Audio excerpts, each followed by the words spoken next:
Setelah kita belajar pemasaran dan bagaimana meningkatkan penjualan, sekarang kita masuk ke hal yang sering dianggap sepele, tapi justru paling menentukan hidup atau matinya bisnis, yaitu keuangan. Banyak bisnis terlihat ramai, omset besar, tapi tetap bangkrut. Kenapa? Karena keuangan tidak dikelola dengan benar.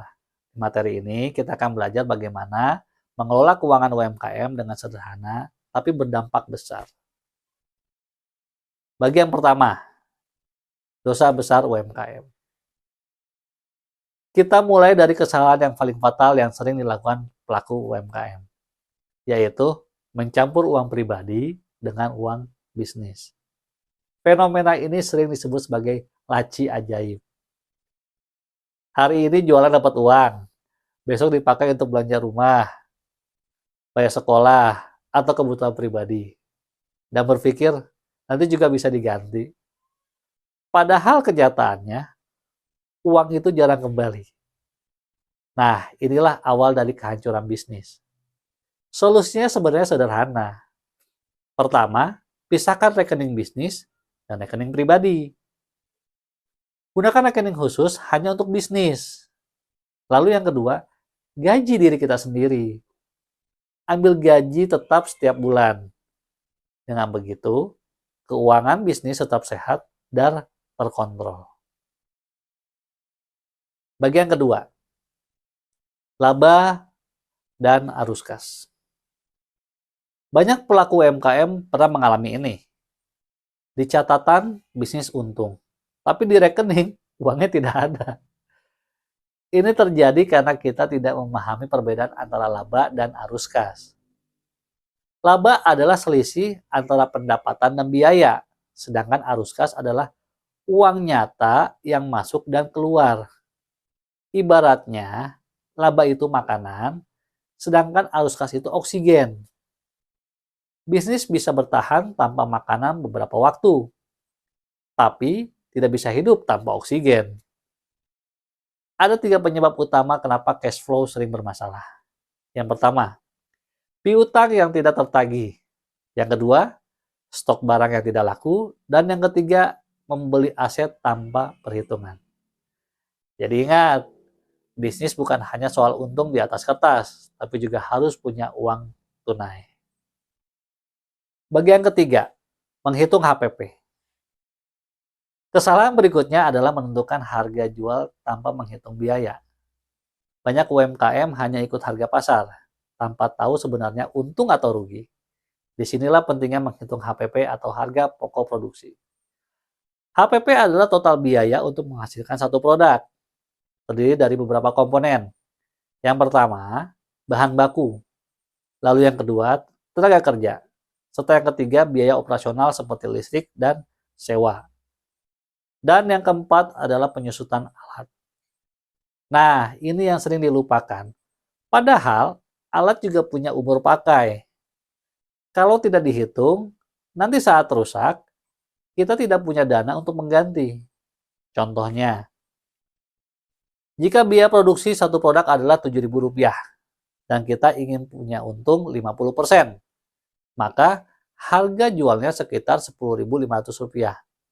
Dengan cara ini, kita bisa memastikan bisnis benar-benar menghasilkan keuntungan. Bagian keempat, pembukuan sederhana UMKM. Banyak orang takut dengan akuntansi karena dianggap rumit. Padahal untuk UMKM, pembukuan tidak harus ribet. Cukup 3 hal. Yang pertama, catatan kas masuk dan keluar. Ini mencatat semua uang yang masuk dan keluar setiap hari. Lalu yang kedua, catatan hutang dan piutang, agar kita tahu siapa yang harus dibayar dan siapa yang harus kita tagih. Lalu yang ketiga, catatan stok barang, agar kita tahu barang apa yang tersedia dan tidak menumpuk sia-sia. Kuncinya bukan di sistem yang canggih, tapi di konsistensi mencatat setiap hari. Bagian kelima, strategi menjaga cash flow. Untuk bisnis yang menggunakan sistem pembayaran tempo, cash flow menjadi tantangan besar. Ada dua strategi sederhana yang bisa dilakukan. Pertama, gunakan sistem DP atau down payment. Minimal 50% di awal, agar biaya produksi tidak mengganggu keuangan. Lalu yang kedua, berikan insentif untuk pembayaran lebih cepat. Misalnya, diskon kecil jika dibayar lebih awal.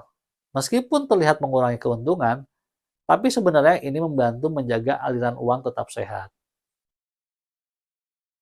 Bagian ke-6, studi kasus. Dalam modul ini, ada contoh nyata dari Pak Joko, pemilik bengkel motor. Bengkelnya ramai setiap hari, omset besar.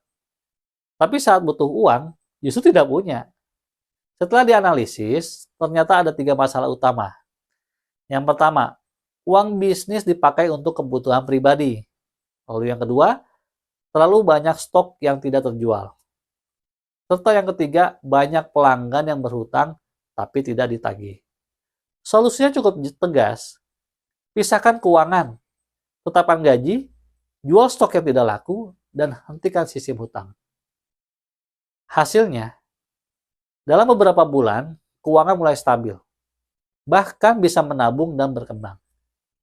Ini menunjukkan bahwa masalah keuangan bukan soal kecil atau besar bisnis, tapi soal pengelolaan. Dari materi ini, kita bisa menarik satu kesimpulan penting. Bisnis yang sehat bukan hanya yang ramai, tapi yang keuangannya tertata. Mulai dari memisahkan uang pribadi, memahami cash flow, menghitung biaya, hingga mencatat transaksi. Karena pada akhirnya, keuangan adalah jantung dari bisnis. Jika jantungnya sehat, bisnis bisa tumbuh dan bertahan. Semoga materi ini membantu kamu dalam mengelola bisnis dengan lebih baik. Terima kasih.